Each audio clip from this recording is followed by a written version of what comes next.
కాబట్టి కృప విస్తరిస్తుందని చెప్పి పాపం అందు నిలిచుందమా? అట్లన రాదు. పిల్లరా, క్షేమం ఉండి దేవుడు కాపాడుతాడు కదా, దేవుడు సహాయం చేస్తాడు కదా, దేవుడు ఉద్ధరిస్తాడు కదా, అందుకే పర్వాలేదని చెప్పేసి మనం ఇష్టానుసారంగా ఇష్టపూర్వకంగా వెళ్ళి అందులో దూరిపోకూడదు. శత్రువుకు అవకాశం ఇవ్వకూడదు. దేవుని స్తోత్రం చెప్తారా? గట్టిగా హల్లెలూయా. ఈనాడు అనేక మంది సత్యమును గ్రహించకుండా తమ క్షేమము కోసమని వెళ్ళి శత్రువుల చేతిలో చిక్కబడుతున్నారు. ఇక యవనస్తుల జీవితంలో అనేక మంది అలా పాడవుతుంది. కొంతమంది ఇది మంచి వ్యాపారం అని, ఇది మంచి స్థలం అని, అక్కడికి వెళ్తే బాగుంటుందని. మనకు తెలుసు కదా, ఆది కాండంలో 19వ అధ్యాయంలో జరిగిన సంఘటన. ఆ దేశము 14వ అధ్యాయంలో లోతు సొదొమ గొమొర్రాను కోరుకున్నాడు, అక్కడికి వెళ్ళాడు, అక్కడ నివాసం చేశాడు. ఎందుకు వెళ్ళాడు? ఇక్కడైతే అంత బాగుండదు, ఎంత కూడా మెట్ట ప్రాంతాల్లో ఏ పంటలు రాదు, మనం సరిగ్గా అభివృద్ధి చెందలేము. కానీ అదేమో ఐగుప్తు దేశంలో ప్రవహించుచున్న నది ప్రవహిస్తుందట. అంతమంది కాకుండా అది ఏదో తోటలో ఉన్నదని చూసి అక్కడికి వెళ్ళి నివాసం చేశాడు. బాగానే ఉంది. తర్వాత ఏం జరిగింది? ఆ పట్టణం అంతా కూడా నాశనం అయిపోయింది. తన భార్యను కోల్పోయాడు, ఆస్తి అంతా కోల్పోయాడు, సంపాదించినదంతా కోల్పోయాడు. అన్ని నష్టం. దేనికోసం వెళ్ళాడు? అక్కడికి వెళ్తే బాగుంటుంది. దేవుని ఆజ్ఞల, దేవుని వాక్యం ఒక అడుగు జాడలలో నడవగలిగితే, పిల్లరా, ఎక్కడ ఉండమంటే అక్కడ ఉండగలిగితే, ఏమి చేయమని చెప్తున్నాడో దాన్ని మాత్రం మనం చేయగలిగితే అప్పుడు మనకు క్షేమం. అపాయం వచ్చిన దేవుడు తప్పిస్తాడు. అందుకే మీకు ఇస్సాకు జీవితాన్ని చెప్పాను. కరువు కాలం కూడా దేవుడు దర్శించమన్నాడు. ఇక్కడే ఉండు, ఎక్కడికి వెళ్ళొద్దు, సాయం చేస్తాను. ఓకే అని మాట్లాడాడు కాబట్టి ఉండవచ్చు. కానీ ఇక్కడ మనం చూస్తే దేవుని సెలవు లేకుండా అనేక మంది తమ ఇష్టాన్ని నెరవేర్చడానికి, తమ సంతోషాన్ని వారు అనుభవించడానికి, తమకు సొంతగా విశ్రాంతి కనుగొనడానికి వెళ్ళి చాలామంది వారి జీవితాల్లో వారు నష్టం తెచ్చుకోవడం అంత కాకుండా ఇతరులను కూడా వారు ఇబ్బందులు పెట్టారు. ఇప్పుడు దీన చేసిన పని ఏంటి? అన్నదమ్ములందరినీ కూడా హంతకులుగా మార్చేసింది. ఇంట్లో చాలా ప్రాబ్లం వచ్చేసింది వాళ్ళకి. ఒరే నాన్న, ఎందుకు నాన్న పని చేశారు అని యాకోబు అడుగుతాడు. నీకేం తెలుసు నాన్న, ఇక్కడ పని చేస్తే ఎవరు ఒప్పుకుంటారు? ఇక తండ్రికి అన్నదమ్ముల మధ్య, కొడుకుల మధ్య ఇక అక్కడ పెద్ద డిస్కషన్ జరిగింది, తర్కాలు జరిగిపోతున్నాయి అక్కడ. ఇవన్నీ కారణం ఎవరు? తిరిగి వస్తానని వెళ్ళిన ఆమె. ఓకే, ఇంకా మరో లేఖన భాగాన్ని మనం ధ్యానించాం. పరిశుద్ధ వాక్యంలో నుండి రూతు గ్రంథం 1వ అధ్యాయం, రూతు గ్రంథం 1వ అధ్యాయం 1వ వచనం. రూతు గ్రంథం 1వ అధ్యాయం 1వ వచనం. న్యాయాధిపతులు ఏలిన దినములందు దేశములో కరువు కలుగగా యూదా బెత్లెహేము నుండి ఒక మనుషుడు తన భార్యను తన 2 కుమారులను వెంటబెట్టుకొని మోయాబు దేశమున కాపురమునకు వెళ్ళిన. దేవుని బిడ్డలారా, ఈ స్థలంలో కూడా మనం గమనిస్తే బెత్లెహేములో నుండి మోయాబు దేశమునకు ఒక వ్యక్తి ప్రయాణం చేస్తున్నాడు. ఎందుకు వెళుతున్నాడు? తానున్న దేశంలో కరువు ఉందని.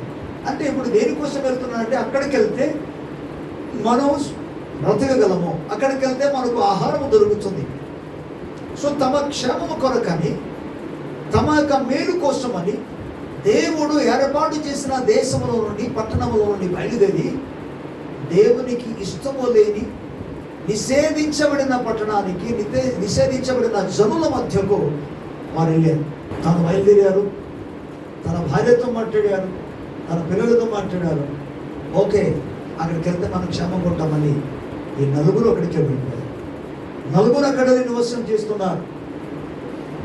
ప్రారంభ దశలో శత్రువు చూపించిన ఎర ఎలా ఉంటుందంటే అంత బాగానే ఉన్నట్టుగా అనిపిస్తుంది. కానీ తర్వాత దాని యొక్క పర్యావసనం అంది కనబడుతున్నట్టు అక్కడ వెళ్ళారు. మన చరిత్ర ఏం చెప్తుంది? తమ క్షేమము కోసం అని అక్కడ వెళ్ళి వారు శత్రువుల చేతిలో బలి అయిపోయారు. మొదటిది,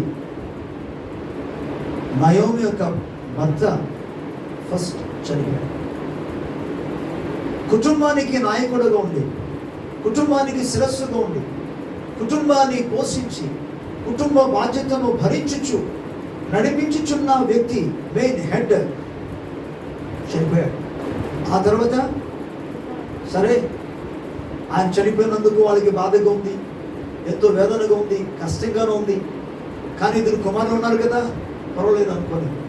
ఇక అసలు మోయాబులతో, ఇశ్రాయేలు ప్రజలు అన్యజనులతో సహవాసం చేయకూడదు, అన్యజనుల పిల్లలకు కూడా పెళ్లి అసలు చేయకూడదు. కానీ ఇక్కడ మనం గమనిస్తే మోయాబీయుల పిల్లల్లో కొంతమంది అమ్మాయిని చూసి, ఒక ఇద్దరు అమ్మాయిని చూసి వారిద్దరి అబ్బాయికి సంబంధం కుదుర్చుకున్నాడు. ఈ సంబంధం కుదుర్చుకున్న తర్వాత సరేలే, పర్వాలేదులే, బాగానే ఉన్నది అన్నట్టుగానే అనిపిస్తుంది ఇక్కడ. కానీ చివరికి ఏం జరిగింది? లేఖనం మనకు ఏమి స్పష్టం చెప్తుందంటే, ఈ నయోమి యొక్క ఇద్దరు కుమారులు కూడా ఆయా కారణాలను బట్టి వారు కూడా చనిపోయారు. వినండి, ఆస్తి నష్టపోతే అది ఒక విధంగా ఉంటుంది,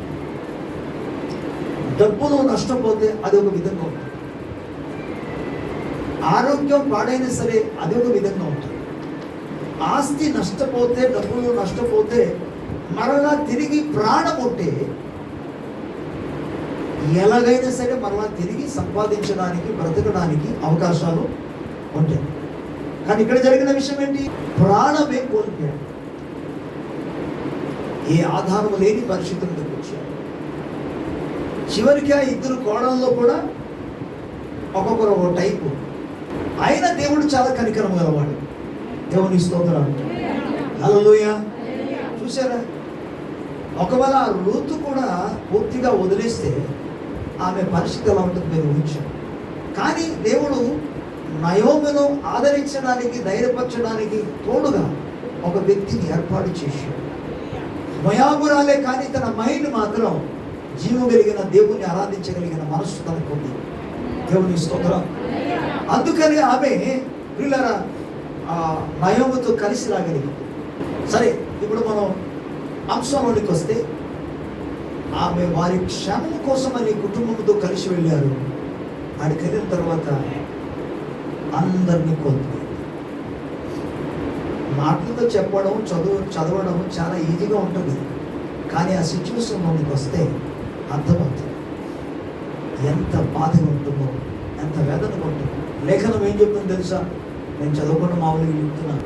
వారు తిరిగి వచ్చిన తర్వాత రూతుతో కలిసి తిరిగి మళ్ళా బెత్లెహేం దేశానికి వచ్చేస్తే, బెత్లెహేంకి వచ్చిన తర్వాత కొంతమంది వచ్చి, ఇదిగో ఆమె నయం వచ్చిందంటే, నయం వచ్చిందంటే ఆమె ఏమంటుంది తెలుసా? నన్ను నయమని అసలు ఎందుకు పిలుస్తాను? లేదు, మారాని పిలవండి. నయోమి అనే పదానికి అర్థం ఏంటంటే మధురం అని అర్థం, తీపి అని అర్థం. కానీ నా జీవితానికి ఏం మధురం ఉంది?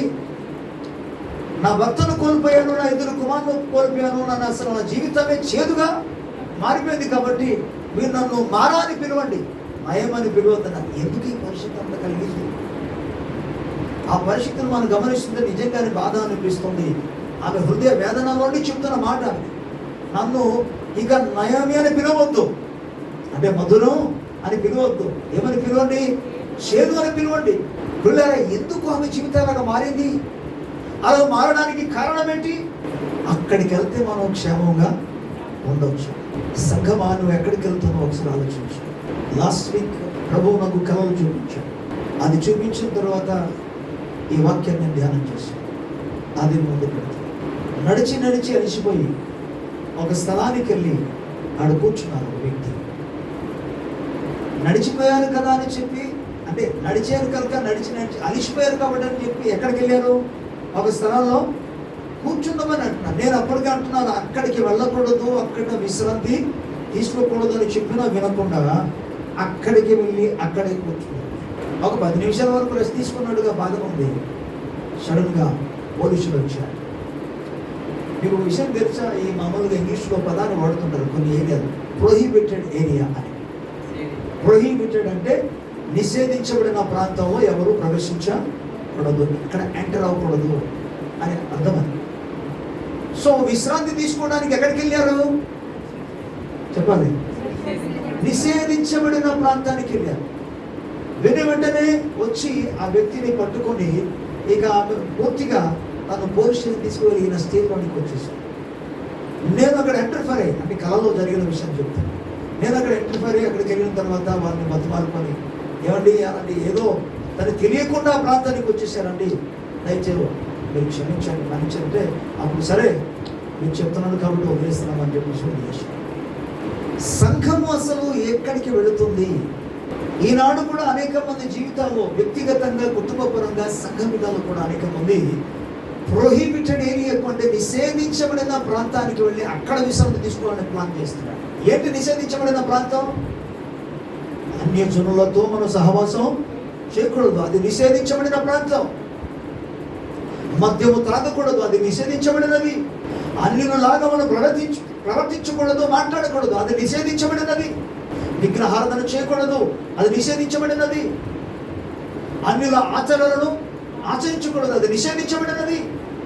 అసభ్యంగా ప్రవర్తించకూడదు, అది నిషేధించబడినది. చాలామంది నిషేధించబడిన స్థలానికి వెళ్ళి అక్కడ విశ్రాంతి తీసుకోవాలనుకుంటున్నారు. ఇది దేవుని దృష్టికి కోపమును తెచ్చింది. వాటి వలన అందుకే పరిశుద్ధ గ్రంథంలో అనేక మంది జీవితాల్లో జరిగిన పర్యవసనమును రిజల్ట్ను మీ ముందు ఈరోజు పెట్టాను. దేవుని బిడ్డ, దేవుడు నిషేధించిన స్థలానికి వెళితే ఎంత నష్టము కలుగుతుందో ఒకసారి ఆలోచించు. నిషేధించబడిన ప్రాంతానికి వెళ్ళడం ద్వారా శత్రువులు వారిని చెరపడతారు, శత్రువులు వారిని బానిసగా ఉంచుతారు, శత్రువులు వారిని కఠినమైన బాధను పెడతారు. ఎందుకు శత్రువు చేతికి చిక్కబడాలి? ఎందుకు శత్రువును మనం ఆనందింప చేయాలి? అందుకే దాన్ని ఏమంటారంటే బౌండరీ, సరిహద్దు. దేవుడు ఏర్పాటు చేసిన సరిహద్దు లోపల కానీ ప్రతి వ్యక్తి ఉండగలిగితే, ప్రతి కుటుంబం జీవించగలిగితే, దేవుని స్తోత్రం. దేవుని సరిహద్దు ఏంటి? వాక్యమే మనకు దేవుడు ఏర్పాటు చేసిన సరిహద్దు. ఆ సరిహద్దు లోపల ఉన్నంత వరకు ఒకటి సత్యం, ఏ అపాయమో ఏ తెగులు నీ గుడారమును సరిహద్దు లోపల ఉంటే, దేవుని వాక్యపు సరిహద్దు లోపల ఉంటే నీవు దీర్ఘాయుష్యవంతుడు అవుతావు. దేవుని సరిహద్దు లోపల ఉంటే దేవుని బిడ్డ నీవు సుఖ సంవత్సరములను అనుభవిస్తావు, మేలును అనుభవిస్తావు. కనుక లోకస్తుల్లాగా సరిహద్దు దాటి దయచేసి నిషేధించబడిన ప్రాంతానికి వెళ్ళి, నిషేధించబడిన జనుల దగ్గరికి వెళ్ళి నీ మీదకి నీవే ముప్పు తెచ్చుకోవాలి. ప్రభు ఈ ఉదయకాల సమయంలో నిన్ను ప్రేమిస్తూ ఈ మాట తెలియజేస్తున్నాడు. ప్రభుకు స్తోత్రం చెప్తాం ఒకసారి గట్టిగా. హల్లెలూయా, హల్లెలూయా. ఒకరి మూలంగా ఎంతమంది బాధపడతారు తెలుసా? దీని ఒక్కరే వెళ్ళారు, కానీ దాని మూలంగా వారు అన్నదమ్ములు నరహంతకులుగా మారిపోవడం మాత్రం కాదు, ఎంతమంది ప్రాణాలు, ఆ గ్రామంలో ఉన్న ప్రజల ప్రాణాలు, ఎంతమంది ప్రాణాలు పోయింది. అసలు జరిగిందంతా ఇద్దరు, ఎవరు ఈమె వెళ్ళింది, ఆ అబ్బాయి, ఇద్దరు మధ్య జరిగిన సంఘటన. కానీ గ్రామస్తులందరూ కూడా, ఇంట్లో ఉన్న ఆ గ్రామంలో ఉన్న వ్యక్తి యొక్క మగలు చనిపోతే వాళ్ళకి భార్యలు ఉండరా, వాళ్ళకి పిల్లలు ఉండరా, వాళ్ళ పరిస్థితి ఏంటి, వారి దుఃఖానికి వారి వేదనకు కారణం ఎవరు? అది ఎంత భయంకరమైనది. ఒకటి చేస్తే ఏముందని అనుకుంటారు చాలామంది. తమ సంతోషము కొరకు, తమ క్షేమం కొరకు ఏముందని జస్ట్ చిన్న విషయం కదా అనుకుంటారు. కానీ అది ఎంతవరకు అది తీసుకెళ్తుందో, ఎంతవరకు నష్టం కలుగజేస్తుందో ఆలోచించవచ్చు. కనుక ప్రియులారా, మన క్షేమం కోసం మనం వెళ్ళి, మన నెమ్మది కోసం మనం వెళ్ళి మనం విశ్రాంతి తీసుకుందామని విశ్రాంతి తీసుకోవచ్చు. కానీ ఎక్కడ? ప్రభు ఏర్పాటు చేసిన స్థలం, ప్రభు నియమించిన స్థలం. కానీ నిషేధించబడిన ప్రాంతాలకి వెళ్ళి, నిషేధించబడిన ప్రజల దగ్గరికి వెళ్ళి మాత్రం నీ జీవితాన్ని పాడు చేసుకోవాలి. తద్మూలంగా ఇతరులకు ఇబ్బంది కలిగించాలి, ఇతరులు బాధపడినట్టుగా చేయవద్దు, ఇతరులు ఏడుపును తీసుకురావద్దు ఇతరులకి. దేవుని స్తోత్రం చెప్దామా? Hallelujah. Because God loves us. ప్రభువును ప్రేమిస్తున్నాడు, తన స్వాధీనంలో ఉండాలని దేవుడు కోరుకుంటున్నాడు. తన దగ్గర ఉండి నీవు ఆయన సరిహద్దుల లోపల ఉండి, అనగా ఆజ్ఞల లోపల ఉండి, సరిహద్దు లోపల ఉంటే, ఆయన వాక్యపు యొక్క సరిహద్దుల లోపల ఉంటే డెఫినెట్గా ఇస్సాకు జీవితంలో దేవుడు కార్యం చేసినట్టుగానే కరువు కాలంలో కూడా నీకు సమృద్ధి పంట ఇస్తాడు. ఎంత? 100 పంట ఇస్తాడు. స్తోత్రం. హల్లెలూయా. ఏమి అద్భుతం. కనుక మన దేవుని యొక్క సన్నిధి కంటే, దేవుని వాక్యము కంటే, దేవుని యొక్క కృప కంటే మించింది మరొకటి లేదు. ఆయన సన్నిధిలో ఆయన చెప్పినట్టుగా మనం లేఖనం చెప్తుంది, ఆయన ఆజ్ఞ అంట జీవదాయకము. దేవుని ఆజ్ఞలు జీవదాయకం అన్నట్టు. ప్రభువు మాటలు మనకు జీవాన్ని ఇస్తాయి. ప్రభువు మాటలు మనకు వెలిగిస్తాయి. యేసు ప్రభు మాట్లాడితే మనడంటే, నేను మీతో చెప్పినదంతా కూడా ఆత్మయు జీవమై ఉన్నది. యోహాను సువార్త మనం చదువుకుంటే ఒకసారి అవచనం చూసుకొని ముగించుకుందాం. యోహాను సువార్త 6వ అధ్యాయము 63వ వచనం. ఆత్మయే జీవింపజేయుచున్నది, శరీరము కేవలము నిష్ప్రయోజనం. నేను మీతో చెప్పి ఉన్న మాటలు ఆత్మయు జీవమునే ఉన్నది. ప్రభు పలికిన ప్రతి మాట జీవము కలిగినది, అది జీవమే ఉన్నది. కనుక ప్రభు మాటల సరిహద్దుల లోపల మనం ఉంటే ఎంతవరకు ప్రభు అక్కడ ఎదను తోటలో ఏమన్నాడు? ఇదిగో ఈ తోటలో ఉన్న అన్ని వృక్షాల యొక్క ఫలాలన్నీ మీరు తినవచ్చు, తోట అంతా మీరు సంచారం చేయవచ్చు, మీకు పూర్తిగా స్వేచ్ఛ ఇస్తున్నాను. ప్రభుకు స్తోత్రం చెప్తారా? గట్టిగా హల్లెలూయా. దేవుని బిడ్డలారా, ఒకవేళ ఒక స్థలంలో ఇల్లు ఉంది అనుకుందాం, ఒక 200 గజాలుగా చదరపుగలిగిన ఇల్లు ఉంది. ఆ ఇల్లులో కేవలం నిన్ను తీసుకొచ్చి నువ్వు కేవలం ఇక్కడ మాత్రం ఈ 3 అడుగుల లోపల మాత్రం ఉండాలి, దీన్ని దాటి నువ్వు అక్కడికి వెళ్ళడానికి వీల్లేదు. ఇంత స్థలం ఉన్నా సరే, 200 గజాలు ఉన్నా సరే, మీరు కేవలం 3 గజాలు 3 అడుగులు ఇందులో మాత్రం ఉండాలన్నారు అనుకోండి. బాధ అనిపిస్తుందా లేదా? సెకండ్ థింగ్, ఈ 3 అడుగులు మాత్రం వదిలేసి మిగిలిన 200 ఉంది కదా, ఆ 197 గజాలు నువ్వు దర్జగా తిరగవచ్చు. ఈ 300 గజాలు 3 గజాలు మాత్రం వైపు వెళ్ళొద్దన్నాడు అనుకో. ఏది బాగుంది? ఈ రెండిట్లో ఏది బాగుంది?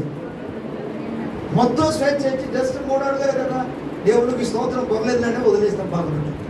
అక్కడ జరిగింది ఏదో తోటలో అదే జరిగింది. దేవుడు తోట అంతా కూడా నువ్వు సంచారం చేయవచ్చు. తోటలో ఉన్న అన్ని చెట్ల ఫలాన్ని నువ్వు తినవచ్చు. నేను చెప్పిందన్న ఒకటే, ఆ మధ్యలో ఉన్న ఒక్క చెట్టు పండు మాత్రం తినొద్దు, అది నిషేధించబడినది. కానీ ఇన్ని చెట్లు ఉన్నా, ఇన్ని చెట్లకు రకరకాల పళ్ళు ఉన్నా, ఆ ఫలాలను తింటూ ఆనందిస్తున్న వ్యక్తి నిషేధించబడిన ఆ చెట్ల మీద ఏది కనపడింది. అక్కడికి ఎవరు తీసుకెళ్లారు? శత్రువైన అపవాది. ఒకసారి ఆలోచించు, నీవు అక్కడికి వెళ్ళావని కాదు, నిన్ను శోధించి తీసుకెళ్తున్నాడు శత్రువు. అందుకే శోధనలో మీరు ప్రవేశించుకున్నట్లు చెప్పాలందరూ మెలకువగా ఉండి ప్రార్థన చేస్తే ఆ నిషేధించబడిన ప్రాంతానికి వెళ్ళకుండా నువ్వు క్షమగా ఉంటావు. అప్పుడు తండ్రితోనే సహవాసం చేస్తావు. అప్పుడు ఆ తోటలో ఎన్ని చెట్లు ఉన్నాయో అన్ని చెట్ల పండ్లను, అన్ని రకాల పండ్లను తింటూ ఆనందిస్తావు. ప్రభునితో మాట్లాడుతుంటావు, నువ్వు ప్రభుతో మాట్లాడతావు, క్షేమం అనుభవిస్తావు. లేదా ఒక్కసారి నిషేధించబడిన వాటిని నువ్వు తాకితే తర్వాత ఏం జరిగింది? తోట నుండి పూర్తిగా వెలివేయబడ్డాడు. తోట చుట్టూ దేవుడు ఏమొచ్చాడు? తిరుగుచున్న ఖడ్గాలు పెట్టాడు. కెరూబులను పెట్టాడు, తిరుగుచున్న ఖడ్గాలు పెట్టాడు. లోపల ప్రవేశించడానికి తిరుగుతున్న ఫ్యాన్లో చేపెట్టగలరా? అక్కడ ఫ్యాన్ కూడా కాదు, ఖడ్గాలు. ఖడ్గము తిరుగుతుంది అలాగా. అటువంటి కంచెను దేవుడు ఇచ్చాడు. ప్రవేశించడానికి అవకాశం నష్టం. కనుక సొంత లాభం శత్రువు అక్కడ చూపించాడు. ఇది తింటే చాలు, నీవు దేవుని వలె అయిపోతావు. శత్రువు చూపించే ఆరోగ్యం మాత్రం కూడా లోబడకూడదు పిల్లలు. కనుక నీ విశ్రాంతి కోసం, నీ వ్యక్తిగతమైన క్షేమం కోసం, భౌతికమైన ఆధ్యాత్మికమంది కాదు ఇదంతా కూడా, భౌతికమైన క్షేమము కోసం వెళ్ళి అనేక మంది ఇహలోక సంబంధమైన నెమ్మది పొందుదామని, విశ్రాంతి పొందుకుంటామని వారి ప్రాణాలు కోల్పోయారు. వారు సమస్తాన్ని నష్టపోయారు. కనుక దేవుడు అంటున్నాడు, అటు స్థితిలోనికి వెళ్ళకుండా దేవుని యొక్క వాక్యము సరిహద్దులో ఉంటే తప్పకుండా నువ్వు దీవించబడతావు, క్షేమంగా ఉంటావు. ఆమేన్. కళ్ళు మూసుకుంటే మనం చిన్న ప్రార్థించుకుందాం. థ్యాంక్ యూ లార్డ్, నీకు wonderful Jesus, I give you glory అన్న. ప్రతి ఒక్కరు కళ్ళు మూసుకొని ప్రభు దగ్గర మొదలుపెడతాం, ప్రార్థన చేద్దాం. ఈరోజు ప్రభు వల్లను మనం సమీపించబోతున్నాం. యేసయ్యా, నీ సహాయం మాకు అనుగ్రహించమని ప్రతి ఒక్కరు కూడా దయచేసి నిషేధించబడిన ప్రాంతానికి కూడా వెళుతుంటే, నిషేధించబడిన వాటిని ఒకరు చేస్తుంటే, నిషేధించబడిన వాటిని నీ సొంత క్షేమము కొరకు, నీ విశ్రాంతి కొరకు, నీ ఆనందము కొరకు ఒకవేళ అందులోనికి వెళుతుంటే, ఈరోజు ప్రభు నీతో మాట్లాడుతుండగా ఒక్కసారి నీ జీవితాన్ని పరిశీలన చేసుకో. ప్రార్థన చేయకపోయినా మొరపెట్టు, ప్రభా సామర్థ్యం, నా మూలంగా ఎవరికి నష్టము కలగదు, నా మూలముగా మరొకడు అవమానము పొందకూడదు, నా మూలముగా నా కుటుంబ సభ్యులు ఏడవకూడదు, దుఃఖించకూడదు, బాధపడకూడదు. నువ్వు చెప్పిన చోటే నేను ఉంటాను, నీవు ఏర్పాటు చేసిన మార్గంలో నేను నడుస్తాను ప్రభు, నాకు సహాయం దయచేయమని అనుకున్నాను. ఒకసారి పరిశీలన చేసుకోండి. ప్రభు దగ్గర ప్రార్థన చేసుకుందాం. ప్రేమ కనికరము కలిగిన మా దేవా, నీ ఘనమైన గొప్ప నామానికి కృతజ్ఞతాస్తుతి స్తోత్రాలు చెల్లిస్తున్నాం. ఈ దినమునైనా నీ సన్నిధిలో ఇలాగున మేము కూడుకుని నీ దివ్య వాక్యమును మేము ధ్యానము చేయడానికి ఇచ్చిన కృపను బట్టి స్తోత్రాలు. మా మేలు కొరకు, మా యొక్క క్షేమము కొరకు నాయనా, నీ పరిశుద్ధ వాక్యము ద్వారా నాతో మీరు మాట్లాడారు, మీకు స్తోత్రం నాయనా. నిషేధించబడిన ప్రాంతాలకు వెళ్ళకుండా, నిషేధించబడిన వాటిని చేయకుండా, నిషేధించబడిన మాటలు పలకకుండా నాయన, నిషేధించబడిన ప్రాంతానికి నడవకుండా నాయన, నీ సహాయమును అనుగ్రహించమని ప్రార్థిస్తున్నా. ఎందుకనగా నాయన, వాటి మూలంగా అనేక మంది శత్రువుల చేతిలో ప్రభా చిక్కబడి ప్రాణాలు కోల్పోయారు, హంతకులుగా మారిపోయారు, తమ సమాధానాన్ని పోగొట్టుకున్నారు, కుటుంబానికి దుఃఖమును వేదనను ప్రభు తెచ్చుకున్నారు నాయన. అటువంటి స్థితి ఎవరి జీవితంలో కలుగుకున్నట్టుగా కృప చూపించిన ఆయన, నువ్వు ఏర్పాటు చేసిన స్థలాల్లో ఉండి నాయన, ఆయన నిన్ను బట్టి మాత్రం ఆనందిస్తూ నీ చేత ఆశీర్వదించబడులా కూడా కృప చూపండి, బలపరచండి, మహిమ పొందండి. ఈ సమయమందు నాయన, నీ బలలో మేము ప్రవేశించడానికి వెళుచుండగా, పాలివసలు కాబోతుండగా నాయన, నీ శరీరమైన రొట్టెను, నీ రక్తమైన ద్రాక్షారసను మేము తిని త్రాగి పాలిభక్తులు కాబోచుండగా తండ్రి, నీ కరుణ హస్తముకు తోడుగొచ్చమని అయ్యా, మేమందరూ కేవలం నీ సముఖంలో అపాత్రులమని ఒప్పుకొనొచ్చు, అయోగ్యులమని నీ ఎదుట ప్రభావం మేము కేవలము పాపులమని ప్రభావం ఒప్పుకొనొచ్చు. నీ రక్తము చేత మీరు కడిగిన ఆయన యోగ్యులుగా మార్చమని ప్రార్థిస్తూ ఆయన నిజమైన పశ్చాత్తాపమును ఆయన నీ ప్రజలను కలిగించము. మొదట తమ్మును తాము పరీక్షించుకొని పరిశోధన చేసుకొని ఆయన వాళ్ళలో పాల్గొనడానికి సాముదాయం వీటిని పుచ్చుకొని చుండగా ఆయన నీ పునరుత్థానముగా శక్తి, నీ యొక్క జీవము, నీ యొక్క ప్రేమ నాయన, నీ దయ, నీ పరిశుద్ధత నాయన ప్రతి ఒక్కరిలో ప్రవహింపచేయమని వేడుకుంటూ దినదిన స్వరూపానికి మలచమని వేడుకొని యేసు ప్రభు నామములో అడిగి పొందుచున్నాము తండ్రి, ఆమేన్.